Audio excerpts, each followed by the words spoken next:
नमस्कार दोस्तों, मैं अमन स्वागत करता हूं आपके अपने YouTube चैनल एजुकेशन हब पे। यह NCERT based question answer series के भूगोल का 16वां क्लास है और हम लोग देख रहे हैं कक्षा 10 के भूगोल को, जो कि अध्याय 4 कृषि पर आधारित प्रश्न है और इससे संबंधित कुल आपके 50 प्रश्न हैं। तो अगर अभी भी आपने चैनल को सब्सक्राइब नहीं किया है तो चैनल को सब्सक्राइब अवश्य कर दें तथा इस PDF को प्राप्त करने के लिए आप हमारे टेलीग्राम से जुड़ सकते हैं, जिसका लिंक वीडियो के डिस्क्रिप्शन में दिया हुआ है। तो चलिए शुरू करते हैं बिना किसी देरी के। तो यहाँ पे पहला प्रश्न पूछा गया है कि कृषि की दृष्टि से भारत एक महत्वपूर्ण देश है। इसकी लगभग कितनी जनसंख्या कृषि कार्य में संलग्न है? ऑप्शन है 1/3 या 2/3 या 1/4 या 2/4। तो सही ऑप्शन होता है बी कि भारत की लगभग 2/3 जनसंख्या जो है वह कृषि कार्य में संलग्न है। अगला क्वेश्चन है आपका कि कर्तन और दहन प्रणाली की कृषि के बारे में कौन सा कथन सत्य है? पहला कह रहा है आपका कि किसान जमीन के टुकड़े साफ करके उन पर अपने परिवार के भरण पोषण के लिए अनाज व अन्य खाद्य पदार्थ उगाते हैं। तो यह बिल्कुल सत्य है कि कर्तन और दहन जो कृषि एक प्रकार की जीवन निर्वाह कृषि है। ठीक है, यह एक प्रकार का निर्वाह कृषि है।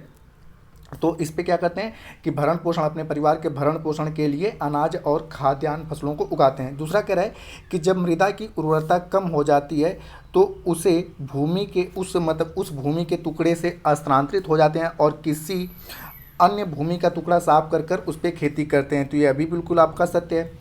तीसरा कह रहा है कि किसान उर्वरक अथवा अन्य आधुनिक तकनीकी का प्रयोग नहीं करते हैं, इसलिए इस प्रकार की खेती में उत्पादकता कम होती है। तो यह भी बिल्कुल सही है।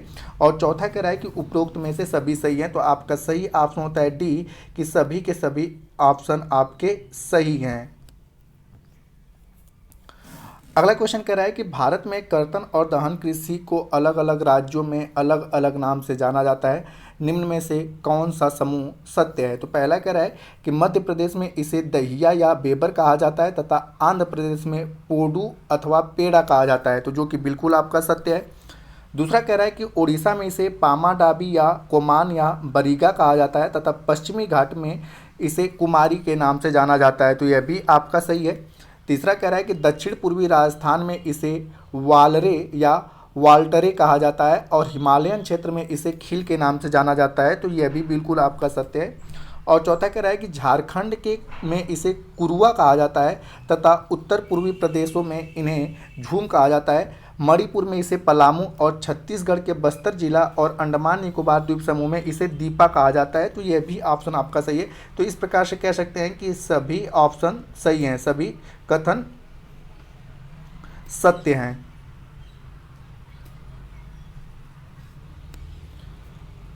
अगला क्वेश्चन कह रहा मतलब यहाँ पे अब है कि विश्व में अन्य देशों में कर्तन और दहन प्रणाली को किस नाम से जाना जाता है? तो मैक्सिको और मध्य अमेरिका में इसे मिल्पा के नाम से जाना जाता है। वेनेजुएला में इसे कोनुको के नाम से जाना जाता है। ब्राज़ील में इसे रोका के नाम से जाना जाता है। मध्य अफ्रीका में इसे मसोले के नाम से जाना जाता है और इंडोनेशिया में इसे लदांग के नाम से जाना जाता है और वियतनाम में इसे रे के नाम से जाना जाता है। तो ये कुछ इंपॉर्टेंट फैक्ट्स हैं। अगला क्वेश्चन है कि गहन जीविका कृषि के बारे में कौन सा कथन सत्य नहीं है? तो यहाँ पूछ रहा है कि चारों में से कौन सा कथन सत्य नहीं है। तो पहला कह रहा है कि इस प्रकार की कृषि में जनसंख्या का दबाव अधिक होता है, जो कि बिल्कुल आपका सही है कि यहाँ पर गहन निर्वाह कृषि, जैसे कि उत्तर भारत के मैदानों में गहन निर्वाह कृषि की जाती है, तो यहाँ पर अधिक मात्रा में जनसंख्या रहती है। तो जहाँ पर गहन निर्वाह कृषि होती है वहाँ पर जनसंख्या का दबाव अधिक होता है, तो बिल्कुल सही है। दूसरा कह रहा है कि यह श्रम गहन खेती है जहां अधिक उत्पादन के लिए अधिक मात्रा में रासायनिक निवेशों और सिंचाई का प्रयोग किया जाता है, तो यह भी बिल्कुल आपका सही है। और तीसरा कह रहा है कि इस प्रकार की खेती मुख्यतः पहाड़ी क्षेत्रों में की जाती है, तो यह गलत है क्योंकि गहन निर्वाह कृषि जो है वो मुख्यतः मैदानी क्षेत्रों में की जाती है। तो आपका ऑप्शन जो है सी जो है वह गलत है, क्योंकि यहाँ पे पहाड़ी दिया है, क्योंकि गहन निर्वाह कृषि जो होती है वह मैदानी क्षेत्र में की जाती है। और चौथा कह रहा है कि भूमि स्वामित्व में विरासत के अधिकार के कारण पीढ़ी दर पीढ़ी जोत का आकार छोटा और अलाभप्रद होता जा रहा है। तो यहाँ पर ये भी ऑप्शन बिल्कुल सही है कि जैसे कि पहले क्या था कि पहले एक व्यक्ति के पास 10 हेक्टेयर भूमि हुआ करती थी, लेकिन अब उनके 4 बेटे हो गए तो 10 हेक्टेयर क्या हो गया कि और कई खंडों में बढ़ गया। तो इस प्रकार से इसका जोत का आकार आगे क्या हो रहा है, छोटा हो जा रहा है, होता जा रहा है, जिसके कारण यह अब कृषि क्या हो रही है, अलाभप्रद होती जा रही है। तो चौथा वाला भी ऑप्शन सही है। तो यहाँ पे पूछा था कौन सा कथन सत्य नहीं है, तो ऑप्शन सी वाला सत्य नहीं है, क्योंकि गहन निर्वाह कृषि मुख्यतः मैदानी क्षेत्रों में की जाती है। अगला क्वेश्चन है वाणिज्य कृषि के बारे में कौन सा कथन सत्य नहीं है। तो पहला कह रहा है कि इस प्रकार की खेती में आधुनिक निवेशों और अधिक पैदावार देने वाले बीजों, रासायनिक उर्वरकों और कीटनाशकों के प्रयोग से उच्च पैदावार प्राप्त की जाती है। तो यह बिल्कुल आपका सही है। दूसरा कह रहा है कि हरियाणा और पंजाब में चावल वाणिज्य का एक फसल है। तो बिल्कुल सही है कि हरियाणा और पंजाब में जो चावल बोया जाता है उसका मुख्य उद्देश्य क्या होता है कि व्यापार करना, यानी कि बेचना। वाणिज्य का मतलब होता है कि हमें बेचने के लिए बो रहे हैं, तो यह बिल्कुल सही है। अगला कह रहा है कि उड़ीसा में भी चावल वाणिज्य का एक फसल है। तो यह बिल्कुल गलत है, क्योंकि उड़ीसा में जो चावल है वह एक प्रकार की जीविका फसल है, जीविका फसल है। मतलब यहाँ पर उतना ही चावल उगाया जाता है जितना कि हम खा सकें, उससे अधिक मात्रा में उगाया नहीं जाता है, व्यापार के लिए नहीं उगाया जाता है। तो आपका ऑप्शन सी जो होता है वह गलत है, क्योंकि उड़ीसा में चावल वाणिज्य फसल नहीं है, ये एक प्रकार का जीविका फसल है। और चौथा कह रहा है कि रोपण कृषि भी एक प्रकार की वाणिज्य खेती है। तो यह बिल्कुल आपका सही है। तो यहाँ पूछा है कौन सा कथन सत्य नहीं है, तो आंसर होता है आपका सी सत्य नहीं है, क्योंकि उड़ीसा में चावल जो है वाणिज्य फसल नहीं है, वह कैसा फसल है, जीविका फसल है। अगला क्वेश्चन है कि वाणिज्य कृषि के बारे में कौन सा कथन सत्य नहीं है।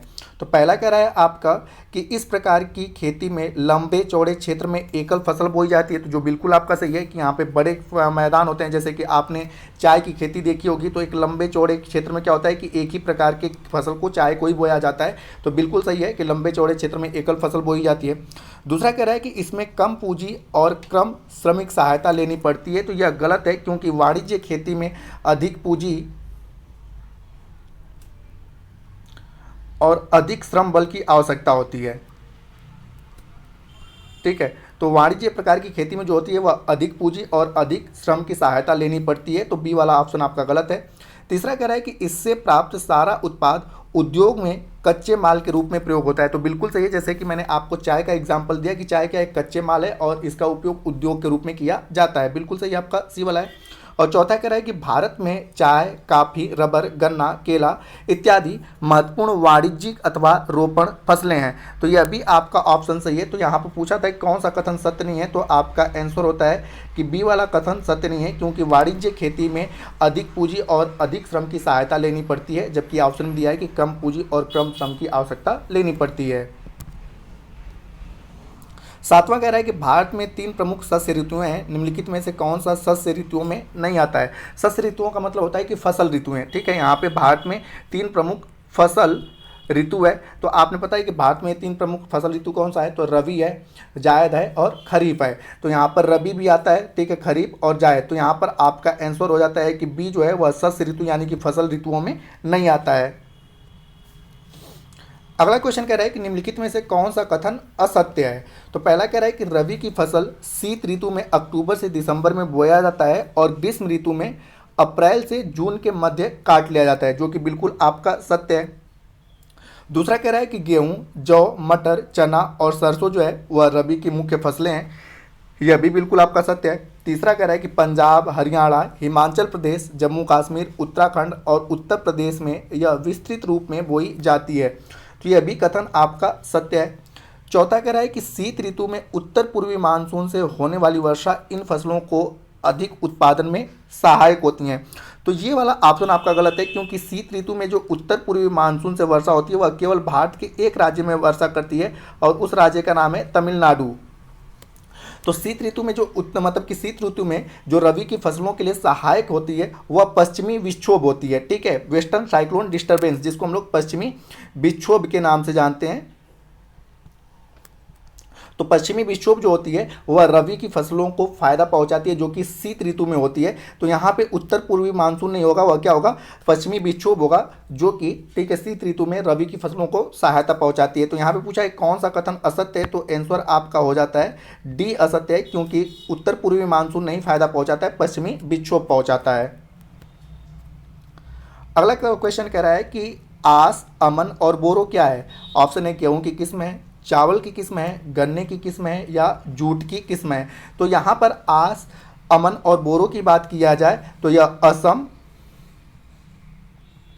पश्चिम बंगाल यानी कि वेस्ट बंगाल और उड़ीसा राज्य में उगाई जाने वाली चावल की किस्म है, चावल की किस्म है। तो इस प्रकार से आपका सही ऑप्शन होता है बी कि आपका आस, अमन और बोरो जो है वह चावल की किस्म है। और यह किन राज्यों में मुख्यतः उगाई जाती है इस प्रकार की किस्में, तो असम, पश्चिम बंगाल और उड़ीसा राज्य में। अगला क्वेश्चन कह रहा है कि खरीफ की फसल के बारे में कौन सा कथन सत्य नहीं है। तो पहला कह रहा है आपका कि मतलब इस फसल को मानसून के आगमन के साथ बोया जाता है और सितंबर अक्टूबर में काट लिया जाता है। तो जो बिल्कुल सही है आपका कि जून के पहले सप्ताह में मानसून का आगमन होता है, उसी दौरान धान, मक्का, ज्वार, बाजरा आदि फसलों की खेती होती है। तो बिल्कुल सही है कि मानसून के आगमन के साथ बोया जाता है और सितंबर अक्टूबर में इसे काट लिया जाता है। दूसरा कह रहा है कि इसकी प्रमुख फसलें चावल, मक्का, ज्वार, बाजरा, अरहर, मूंग, उड़द, कपास, जूट, मूंगफली और सोयाबीन है। तो यह भी बिल्कुल आपका सही है कि यह मुख्य रूप से खरीफ की मुख्य फसलें हैं। तीसरा कह रहा है कि चावल की खेती मुख्य रूप से असम, पश्चिम बंगाल, उड़ीसा, आंध्र प्रदेश, तेलंगाना, तमिलनाडु, केरल और महाराष्ट्र जैसे राज्यों में होता है। तो यह भी बिल्कुल आपका सत्य है। और चौथा कह रहा है कि भारत में सबसे अधिक चावल का उत्पादन उत्तर प्रदेश में होता है। तो यह बिल्कुल आपका गलत है, क्योंकि भारत में सबसे अधिक चावल का उत्पादन पश्चिम बंगाल में होता है। तो आपका चौथा वाला ऑप्शन गलत है। तो आपका आंसर होता है डी कि चौथा वाला ऑप्शन गलत है, क्योंकि उत्तर प्रदेश में सबसे अधिक गेहूं का उत्पादन होता है, न कि चावल का। और विश्व की अगर बात करें तो विश्व में चावल उत्पादन में पहले स्थान पे चीन आता है और दूसरे स्थान पे भारत आता है। ठीक है, तो यहाँ पर जो ऑप्शन था वह चौथा वाला गलत है, क्योंकि उत्तर प्रदेश चावल उत्पादन में नहीं, गेहूं और आलू उत्पादन में आगे है। चावल उत्पादन में जो आगे है वह पश्चिम बंगाल है। अगला क्वेश्चन कह रहा है कि चावल की खेती के बारे में कौन सा कथन सत्य नहीं है। पहला कह रहा है कि चावल उत्पादन में भारत का विश्व में पहला स्थान है। तो यह गलत है, क्योंकि अभी मैंने बताया कि विश्व में पहला स्थान चीन का है और दूसरा स्थान जो है वह भारत का है। तो पहला वाला आई ऑप्शन आपका सत्य नहीं है। आगे देखते हैं कि यह एक खरीफ की फसल है। तो बिल्कुल सही है कि चावल एक खरीफ की फसल है। तीसरा कह रहा है कि इसके लिए तापमान 25 डिग्री सेल्सियस से ऊपर रहना चाहिए। तो बिल्कुल आपका सही है कि जून के समय में आपने देखा होगा कि तापमान क्या होता है, 25 डिग्री सेंटीग्रेड से अधिक होता है। तो बिल्कुल सही है कि चावल जो है वह जून मतलब मानसून के आगमन के समय बोया जाता है और उस समय उच्च तापमान और उच्च आर्द्रता होती है। और अगला कह रहा है कि चावल की खेती के लिए आर्द्रता अर्थात वर्षा 100 सेंटीमीटर की आवश्यकता होती है। तो बिल्कुल सही, क्योंकि फिर से मैं आपको रिमाइंड करा रहा हूँ कि जून के महीने में क्या होता है कि मानसून का आगमन होता है और इस समय तापमान भी क्या होता है, अधिक होता है और आर्द्रता भी क्या होती है, अधिक होती है। आर्द्रता भी अधिक होती है। तो चावल की खेती के लिए उच्च तापमान और उच्च आर्द्रता और वर्षा की आवश्यकता होती है। तो जिसके कारण सी और डी ऑप्शन भी सही है। चावल एक खरीफ की फसल है, ये भी सही है। और यहाँ पर जो ऑप्शन आपका गलत होता है वह आंसर होता है आपका ए कि चावल उत्पादन में विश्व में पहला स्थान चीन का है और दूसरा स्थान भारत का है। और भारत में सबसे अधिक चावल का उत्पादन मैंने बताया कि पश्चिम बंगाल में होता है। अगला क्वेश्चन है कि गेहूं के फसल के बारे में कौन सा कथन सत्य नहीं है। तो पहला कह रहा है कि यह एक जायद की फसल है। तो यही आपका गलत है, क्योंकि अभी मैंने आपको बताया कि गेहूं जो है वह जायद नहीं रबी की फसल है। ठीक है, तो गेहूं किसकी फसल है, रबी की फसल है। दूसरा कह रहा है कि गेहूं की फसल उगाने के लिए शीत ऋतु की आवश्यकता होती है। तो बिल्कुल सही है कि अक्टूबर और दिसंबर में बोया जाता है और इस समय आपने देखा होगा कि शीत ऋतु का ही समय होता है। और पकने के लिए खिली धूप की आवश्यकता होती है। तो आपने पता है कि मार्च अप्रैल जो कि वर्तमान समय में चल रहा है क्या एक अच्छी धूप हो रही है, तो पकने के लिए खिली धूप की आवश्यकता होती है। तो यह भी सही है। और अगला कह रहा है कि गेहूं की फसल के लिए औसत वार्षिक वर्षा 50 से 75 सेंटीमीटर आवश्यक होती है। तो ये भी आपका सही है। तो यहाँ पर पूछा है कि कौन सा ऑप्शन सत्य नहीं है। तो ऑप्शन ए सत्य नहीं, क्योंकि गेहूं जो है वह रबी की फसल है, न कि जायद की फसल है। अगला क्वेश्चन कह रहा है कि क्षेत्रफल और उत्पाद की दृष्टि से ज्वार देश के किस क्रम की महत्वपूर्ण फसल है। पहला है, दूसरा है, तीसरा या चौथा है। तो यहाँ पर गेहूं और चावल के बाद क्षेत्रफल की दृष्टि से सबसे महत्वपूर्ण जो फसल है वह क्या है, ज्वार है। और इसका जो नंबर आता है तीसरा आता है, तो आंसर होता है सी, क्योंकि पहले और दूसरे पर कौन कौन आते हैं आपके, गेहूं और चावल, या आप धान कह सकते हैं। और तीसरे नंबर पे कौन आता है आपका, ज्वार आता है। तो क्षेत्रफल की दृष्टि से ठीक है सबसे अधिक महत्वपूर्ण फसलों में तीसरे नंबर पर आपका ज्वार आता है। अगला क्वेश्चन कह रहा है कि मक्का के फसल के बारे में कौन सा कथन सत्य नहीं है। तो पहला कह रहा है कि यह एक ऐसी फसल है जो खाद्यान्न और चारा दोनों के रूप में प्रयुक्त होती है। बिल्कुल सही है कि मक्का जो होता है कि उसका जो फली होता है हम लोग खाते हैं, और उसके जो डंठल होते हैं उसको चारे के रूप में यूज किया जाता है। तो पहला वाला तो बिल्कुल सही है। दूसरा कह रहा है कि यह एक खरीफ की फसल है, तो इसको धान के साथ ही बोया जाता है, तो यह एक खरीफ की फसल है, बिल्कुल सही है।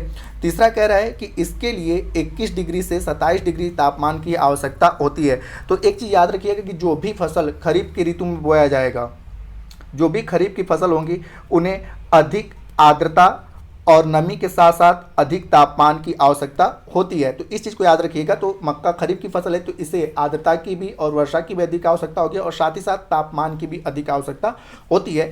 तो सी वाला ऑप्शन भी आपका सही है।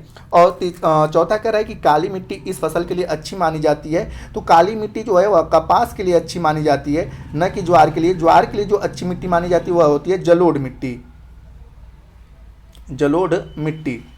ठीक है, तो इस प्रकार से आपका जो सत्य ऑप्शन नहीं है वो कौन सा है आपका, डी वाला ऑप्शन सत्य नहीं है, क्योंकि कपास के लिए मक्का के लिए जलोढ़ मिट्टी की आवश्यकता होती है और कपास के लिए काली मिट्टी की आवश्यकता होती है। तो आपका सही ऑप्शन होता है डी कि यह सत्य नहीं है।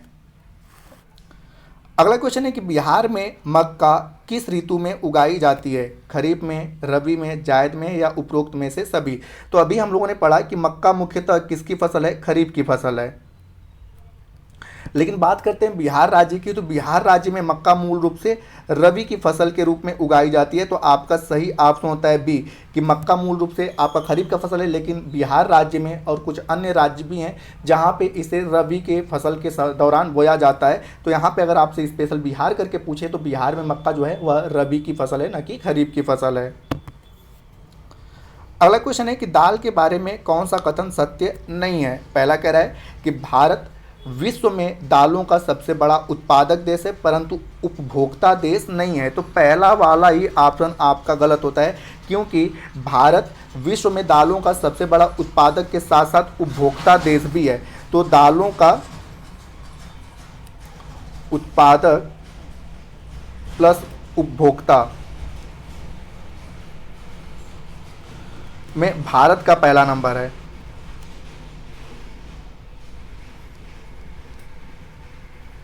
तो यहाँ पे तो पहला तो सही कह रहा है कि उत्पादक में आगे है, लेकिन उपभोक्ता में आगे नहीं है। तो यहाँ पे क्या है कि भारत उत्पादक और उपभोक्ता दोनों में क्या है, आगे है। तो पहला वाला ही ऑप्शन आपका असत्य होता है। आगे पढ़ते हैं। आगे कह रहा है कि शाकाहारी खानों में सबसे अधिक प्रोटीन दाल में पाया जाता है। तो बिल्कुल सही है कि सबसे अधिक मतलब कि प्रोटीन किस में पाया जाता है, दालों में ही पाया जाता है। तीसरा कह रहा है कि दाल की खेती के लिए कम नमी की आवश्यकता होती है। तो यह भी बिल्कुल आपका सही है।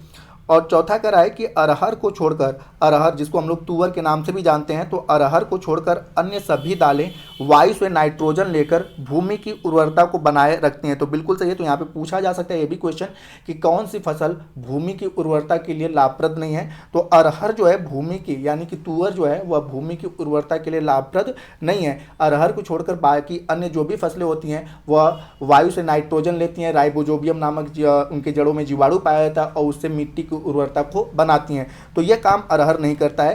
तो डी वाला भी ऑप्शन आपका सही है। तो पूछा है कि सत्य कौन सा नहीं है, तो ए वाला ऑप्शन सत्य नहीं है, क्योंकि भारत विश्व में सबसे अधिक दालों के उत्पादन के साथ साथ उपभोक्ता वाला भी देश है। अगला क्वेश्चन कह रहा है कि गन्ना के बारे में कौन सा कथन सत्य नहीं है। पहला कह रहा है आपका कि भारत विश्व में सबसे अधिक गन्ना उत्पादक वाला देश है। तो यह आपका ऑप्शन गलत होता है, क्योंकि भारत ठीक है गन्ना उत्पादक में पहले स्थान पे विश्व में ब्राज़ील है और दूसरे स्थान पे आपका भारत है। तो इस प्रकार से पहला वाला ऑप्शन आपका गलत होता है। दूसरा कह रहा है कि गन्ना एक उष्ण और उपोष्ण कटिबंधीय फसल है। तो जो बिल्कुल आपका सत्य है, तीसरा कह रहा है कि इसके लिए 21 डिग्री सेंटीग्रेड से 27 डिग्री सेंटीग्रेड तापमान की आवश्यकता होती है, तो यह भी बिल्कुल आपका सत्य है। और चौथा कह रहा है कि इस फसल के लिए औसत वार्षिक वर्षा 75 से 100 सेंटीमीटर के बीच होनी चाहिए, तो यह भी आपका सही है। तो आपका पूछा है कि कौन सा ऑप्शन सत्य नहीं है, तो ऑप्शन ए वाला आपका सत्य नहीं है, क्योंकि विश्व में सबसे अधिक गन्ना उत्पादक में पहले स्थान पर ब्राज़ील आता है और दूसरे स्थान पर भारत आता है। अब यहाँ पे कुछ फैक्ट्स हैं, तो इन फैक्टों को देखते हैं हम लोग। तो पहला कह रहा है कि साल 2015 में भारत विश्व में चीन के बाद दूसरा सबसे बड़ा तिलहन उत्पादक देश था। तो आपसे पूछा जाए कि तिलहन उत्पादन में भारत का कौन सा स्थान है, तो दूसरा, और पहले स्थान पे चीन है। आगे कह रहा है कि तोरिया के उत्पादन में भारत विश्व में कनाडा और चीन के बाद तीसरे स्थान पर है। अगला कह रहा है कि मूंगफली जो है एक खरीफ की फसल है और देश में मुख्य तिलहनों के कुल उत्पादों में आधा भाग किसका होता है, मूंगफली का होता है। जितने भी तिलहनों का उत्पादन होता है उनमें से अकेले आधा भाग मूंगफली का होता है। आगे कह रहा है कि सरसों जो है रबी की फसल है, तिल उत्तरीय भारत में खरीफ की फसल है। अब यहाँ पे एक क्वेश्चन पूछा जा सकता है कि तिल को उत्तरी भारत में किस सीजन में बोया जाता है और दक्षिणी भारत में। तिल को उत्तरी भारत में खरीफ की ऋतु में बोया जाता है और दक्षिणी भारत में तिल को रबी की ऋतु में बोया जाता है। अरंडी की अगर बात करें तो अरंडी जो है वह खरीफ और रबी दोनों ही फसल ऋतुओं में बोया जाता है। तो इस फैक्ट को आप लोग नोट डाउन कर सकते हैं। अगला क्वेश्चन है कि चाय के बारे में कौन सा कथन सत्य नहीं है। तो पहला कह रहा है आपका कि चाय की खेती रोपण कृषि का एक उदाहरण है, जो कि बिल्कुल आपका सही है। दूसरा कह रहा है कि इसके लिए नम और पाला रहित जलवायु की आवश्यकता होती है। वर्षा की बौछार इसकी कोमल पत्तियों के विकास में सहायक होती हैं, तो बिल्कुल आपका यह सही है। तीसरा कह रहा है कि साल 2015 में भारत विश्व का सबसे बड़ा चाय उत्पादक देश था, तो यह गलत है, क्योंकि अभी भी ठीक है पहले स्थान पर चाय उत्पादक में चीन आता है और दूसरे स्थान पर भारत आता है।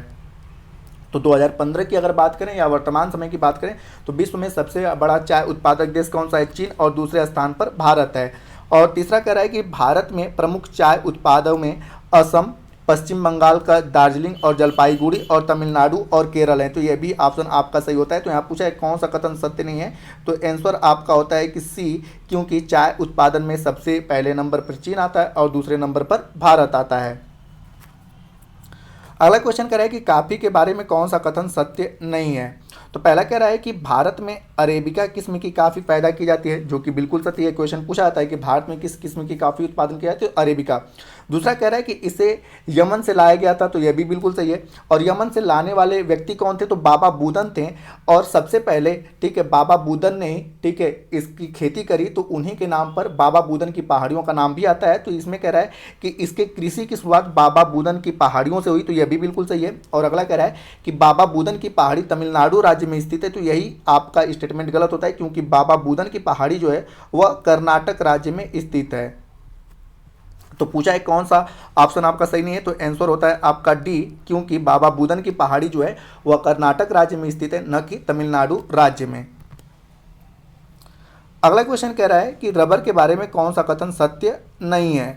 तो पहला कह रहा है आपका कि रबर भूमध्य रेखीय क्षेत्र का फसल है, बिल्कुल आपका सही है। दूसरा कह रहा है कि विशेष परिस्थितियों में इसे उष्ण और उपोष्ण क्षेत्र में भी उगाया जाता है, तो यह भी बिल्कुल आपका सत्य है। और तीसरा कह रहा है कि इसे 100 सेंटीमीटर औसत वार्षिक वर्षा की आवश्यकता होती है, तो ये स्टेटमेंट गलत है, क्योंकि रबर के उत्पादन के लिए 200 सेंटीमीटर औसत वार्षिक वर्षा की आवश्यकता होती है, न कि 100 सेंटीमीटर। और चौथा कह रहा है कि इसके उत्पादन के लिए 25 डिग्री सेंटीग्रेड तापमान वाली नम और आर्द्र जलवायु की आवश्यकता होती है, तो चौथा ऑप्शन भी सही है। तो पूछा है कौन सा कथन सत्य नहीं है, तो आंसर आपका होता है सी वाला कथन सत्य नहीं है, क्योंकि रबर उत्पादन के लिए औसत वार्षिक वर्षा 200 सेंटीमीटर चाहिए होती है। अगला क्वेश्चन कह रहा है कि रेशेदार फसल लेख के बारे में फसलों के बारे में कौन सा कथन सत्य नहीं है। तो पहला कह रहा है कि कपास, जूट, सन और प्राकृतिक रेशम भारत में उगाई जाने वाली 4 प्रमुख रेशेदार फसलें हैं, जो कि बिल्कुल आपका सत्य है। दूसरा कह रहा है कि कपास, जूट और सन मिट्टी में फसल उगाने से प्राप्त होता है, तो यह भी आपका सही है कि इन 4 रेशेदार फसलें, इनमें से जो कपास, जूट और सन को मिट्टी में उगाया जाता है। चौथा जो है आपका रेशम, तो रेशम को क्या होता है कि रेशम के कीड़े के कोकून से प्राप्त होते हैं, जो कि मलबरी के पेड़ की हरी पत्तियों पर पलता है। ठीक है, तो जो प्राकृतिक रेशम है उसके बारे में कह रहा है कि इसे रेशम के कीड़े के कोकून से प्राप्त होता है, जो कि मलबरी के पेड़ के हरी पत्तियों से प्राप्त पर पलता है। तो ये भी आपका सही है। और अगला कह रहा है कि रेशम कीट पालन को पीसी कल्चर कहते हैं। तो ये स्टेटमेंट गलत होता है, क्योंकि मत्स्य पालन को पीसी कल्चर के नाम से जाना जाता है और रेशम कीट पालन को हम लोग सेरी कल्चर के नाम से जानते हैं। ठीक है, तो यहाँ पर जो आपका सही मतलब पूछा है कौन सा कथन सत्य नहीं है, तो आंसर होता है आपका डी, क्योंकि पीसी कल्चर मत्स्य पालन को कहा जाता है और सेरी कल्चर रेशम कीट पालन को किया जाता है, और एपी कल्चर जो होता है वह मधुमक्खी पालन को कहा जाता है। अगला क्वेश्चन कह रहा है कि सुनहरा रेशा किसे कहा जाता है, कपास को, जूट को, रेशम को या उपरोक्त में से सभी को। तो सुनहरा रेशा जूट को कहा जाता है, तो आपका सही ऑप्शन होता है बी। अगला क्वेश्चन है कपास के बारे में कौन सा कथन सत्य नहीं है। तो यहाँ पे कह रहा है कि कपास उत्पादन में भारत विश्व का पहला स्थान रखता है। तो यहाँ पर पहला वाला ऑप्शन आपका गलत होता है, क्योंकि कपास उत्पादन में भारत का जो स्थान है विश्व में वह तीसरा स्थान है। दूसरा कह रहा है कि कपास के लिए काली मिट्टी उपयुक्त होती है, जो बिल्कुल आपका सही है। तीसरा कह रहा है कि यह एक खरीफ की फसल है, तो यह भी बिल्कुल आपका सही है। और चौथा कह रहा है कि इसे पक कर तैयार होने में 6 से 8 महीने का समय लगता है, तो यह भी आपका सही है। तो आपका पूछा है कौन सा कथन सत्य नहीं है, तो आपका ए वाला कथन सत्य नहीं है, क्योंकि कपास उत्पादन में भारत का तीसरा स्थान है, न कि पहला स्थान है। अगला है ऑपरेशन फ्लड का संबंध किससे है, हरित क्रांति से, श्वेत क्रांति से, भूरी क्रांति से या नीली क्रांति से। तो हरित क्रांति खाद्यान्न से है और दुग्ध उत्पादन से संबंधित श्वेत क्रांति है, और इसे ही हम लोग ऑपरेशन फ्लड के नाम से जानते हैं। भूरी क्रांति उर्वरक से है और नीली क्रांति जो है वह मत्स्य पालन से है, मछलियों से है। तो यहाँ पूछा है कि ऑपरेशन फ्लड का संबंध किससे है, तो आपका आंसर होता है बी, कि ऑपरेशन फ्लड का संबंध जो है श्वेत क्रांति से है, और विश्व में वर्गीज कुरियन को श्वेत क्रांति का जनक कहा जाता है। अगला है कि महात्मा गांधी ने अपना आध्यात्मिक उत्तराधिकारी किसे घोषित किया था, जवाहरलाल नेहरू को, खान अब्दुल गफ्फार खान को, आचार्य विनोबा भावे को या श्री रामचंद्र रेड्डी को। तो महात्मा गांधी ने अपना आध्यात्मिक उत्तराधिकारी जो है वह आचार्य विनोबा भावे घोषित किए थे, तो आंसर आपका सही होता है सी। अगला क्वेश्चन है कि आचार्य विनोबा भावे ने भूदान आंदोलन कहाँ से शुरू किया था। पहला है आंध्र प्रदेश के पोचमपल्ली से, दूसरा है आपका तमिलनाडु से, तीसरा है केरल से और चौथा है बिहार से। तो आचार्य विनोबा भावे ने जो भूदान आंदोलन है वह आंध्र प्रदेश के पोचमपल्ली से शुरू किया था, तो आंसर होता है आपका ए। इसके एक्सप्लेन में जानते हैं कि आपने पता है कि आंध्र प्रदेश से तेलंगाना राज्य साल 2014 में अलग हुआ, और उस प्रकार से जो पोचमपल्ली है, ठीक है, वह कहाँ पर चला गया है, तेलंगाना में चला गया है। पोचमपल्ली एक प्रकार की डिजाइन भी है, तो इसके बारे में पूछा जाता है कि पोचमपल्ली डिजाइन, तो पहले जब तक अलग नहीं हुआ था तब तक हम लोग आंध्र प्रदेश करते थे, अब पोचमपल्ली डिजाइन के बारे में पूछे तो तेलंगाना। और अगर आपसे पूछा जाए कि आचार्य विनोबा भावे ने भूदान आंदोलन की शुरुआत कहाँ से की थी, तो अगर ऑप्शन में तेलंगाना नहीं है तो हम आंध्र प्रदेश करेंगे, और तेलंगाना अगर रहेगा तो हम तेलंगाना को करेंगे। अगला क्वेश्चन है कि भूदान आंदोलन के दौरान कुछ जमींदारों ने जो अनेक गांवों के मालिकों के भूमिहीनों को पूरा करने के लिए गांव को देने की पेशकश करी थी, इसको किस नाम से जाना जाता है। तो यहाँ पे आपने पता है कि भूदान आंदोलन की शुरुआत आचार्य विनोबा भावे ने की थी, और उसी दौरान कुछ गांवों के जो जमींदार थे उन्होंने जो भूमिहीन थे उनको गांव को ही दान करने की पेशकश कर दी, और गांव भी कई सारे लोगों को दिए गए। तो उसे किस नाम से जाना गया, ग्राम स्वराज, ग्राम दान, रक्तहीन क्रांति या भूदान। तो यहाँ पे ग्राम स्वराज की जो अवधारणा है वह महात्मा गांधी की अवधारणा है। तो यहाँ पे जो मतलब कि गांव देने की जो पेशकश की गई थी उसे ग्राम दान के नाम से जाना गया, तो आंसर आपका सही होता है बी।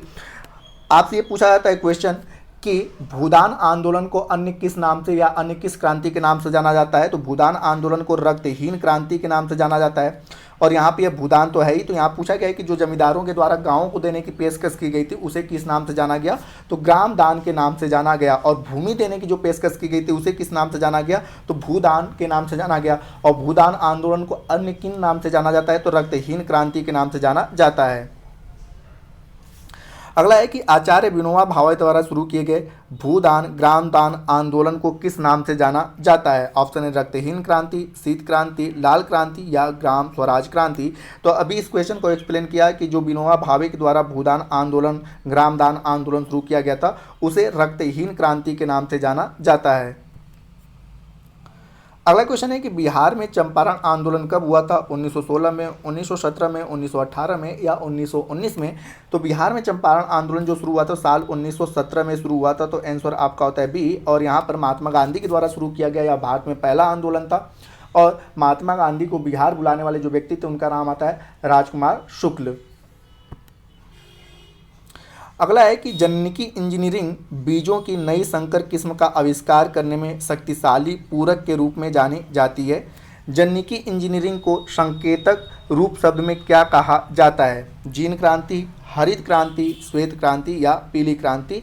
तो जनिकी इंजीनियरिंग को संकेतक रूप में जीन क्रांति के नाम से जाना जाता है। तो आपका सही आंसर होता है ए। और आपने पता है कि हरित क्रांति खाद्यान्न से है, श्वेत क्रांति दूध से है और पीली क्रांति जो है वह तिलहन उत्पादन से है। अगला है निम्नलिखित में से कौन सा उसे कृषि प्रणाली को दर्शाता है जिसमें एक ही फसल को लंबे चौड़े क्षेत्र में उगाया जाता है? पहला कह रहा है स्थानांतरित कृषि, दूसरा कह रहा है बागवानी, तीसरा कह रहा है रोपण कृषि और चौथा कह रहा है कि गहन कृषि। तो यहाँ पे कह रहा है कि वह फसल जिसे लंबे चौड़े क्षेत्र में उगाया जाता है तो यह रोपण कृषि को दर्शाता है। तो आपका आंसर होता है सी। जैसा कि मैंने पिछले क्वेश्चन में चाय के उत्पादन के बारे में आपको बताया कि चाय को एक लंबे चौड़े मतलब क्षेत्र में उगाया जाता है और चाय जो एक प्रकार का वाणिज्यिक और रोपण कृषि के अंतर्गत आता है। अगला कह रहा है कि इसमें कौन सी रबी की फसल है? तो यहाँ पे रबी की फसल की अगर बात की जाए तो चावल जो है वह खरीफ की फसल है, कपास भी खरीफ की फसल है, चना की अगर बात करें तो चना जो है वह रबी की फसल है। तो आंसर आपका होता है सी कि चना जो है वह रबी का फसल है। अगला है इनमें कौन सी एक फलीदार फसल है? दालें, मोटे अनाज, ज्वार या तिल? तो यहाँ पे फलीदार फसल में जो आता है वह आपका दाल आता है। तो आंसर होता है आपका ए।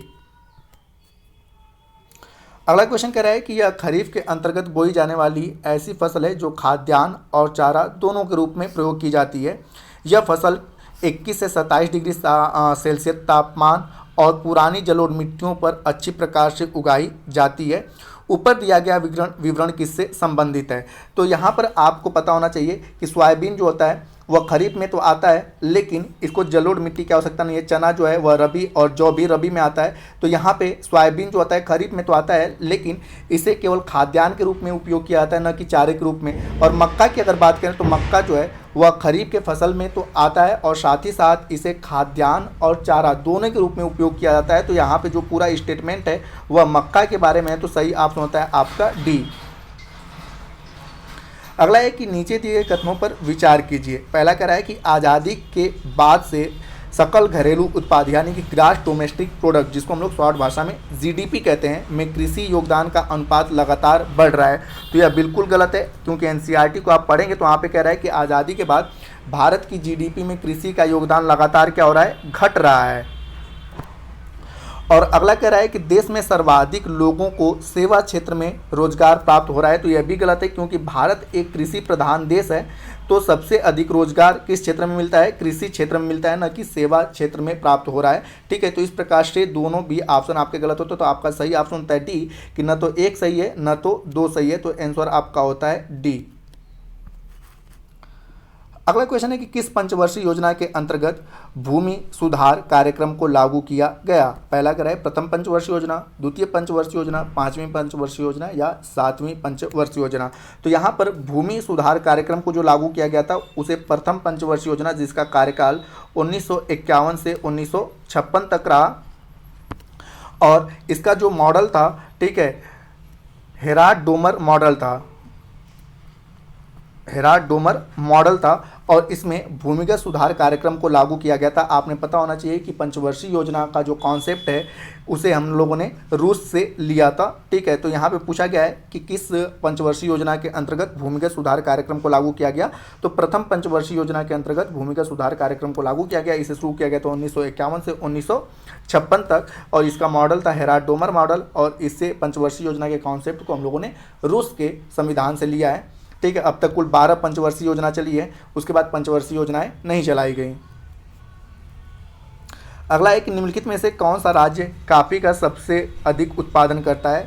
कर्नाटक, तमिलनाडु, केरल या गोवा? तो कॉफ़ी का सबसे बड़ा उत्पादक राज्य भारत में कर्नाटक है। तो आपका आंसर होता है ए, कर्नाटक जो है वह सबसे बड़ा कॉफ़ी का उत्पादक देश है।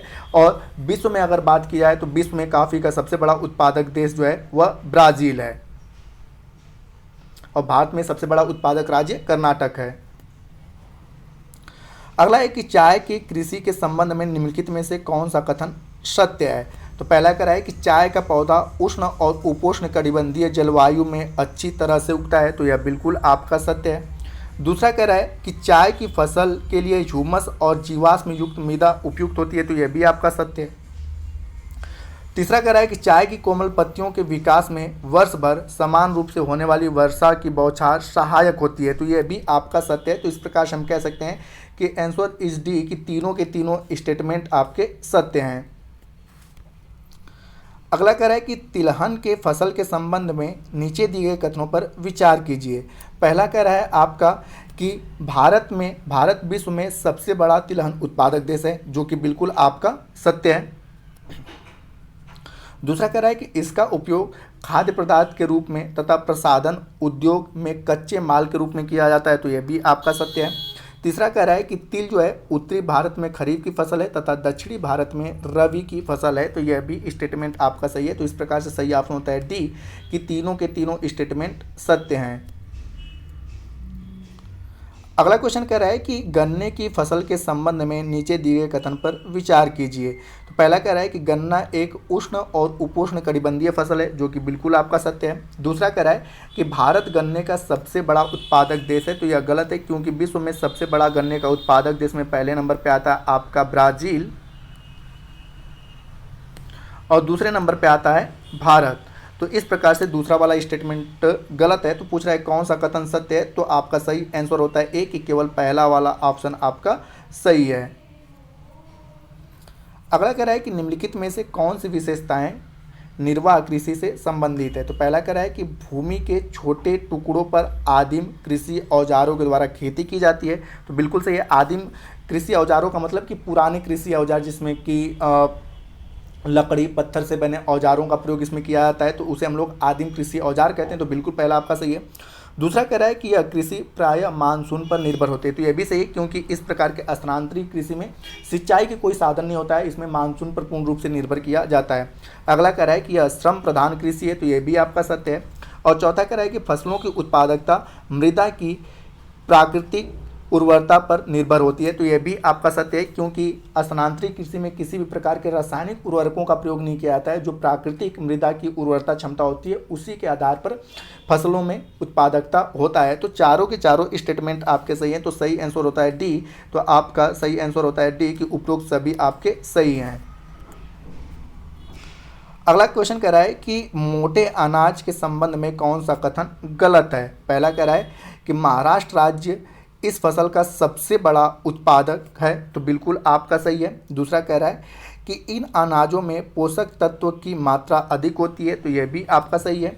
तीसरा कह रहा है कि यह फसल अधिकतर शुष्क क्षेत्रों में उगाई जाती है, तो यह गलत है, क्योंकि यह फसल जो होता है अधिकतम नमी यानी कि आर्द्रता वाले क्षेत्रों में उगाई जाती हैं, तो आपका तीसरा वाला ऑप्शन गलत है। चौथा कह रहा है कि ज्वार, बाजरा और रागी प्रमुख मोटे अनाज है, तो ये भी आपका सत्य है। तो पूछा है कौन सा कथन गलत है, तो आंसर होता है आपका सी वाला स्टेटमेंट गलत होता है।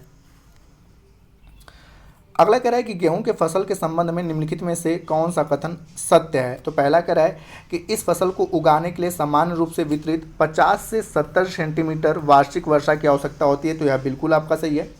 दूसरा कह रहा है कि उत्तर पश्चिम भारत में गंगा सतलज का मैदान प्रमुख गेहूं उत्पादक क्षेत्र है, तो यह भी आपका स्टेटमेंट सही है। तो इस प्रकार से कह सकते हैं कि सी वाला ऑप्शन आपका सही होता है कि पहला और दूसरा ऑप्शन सही है।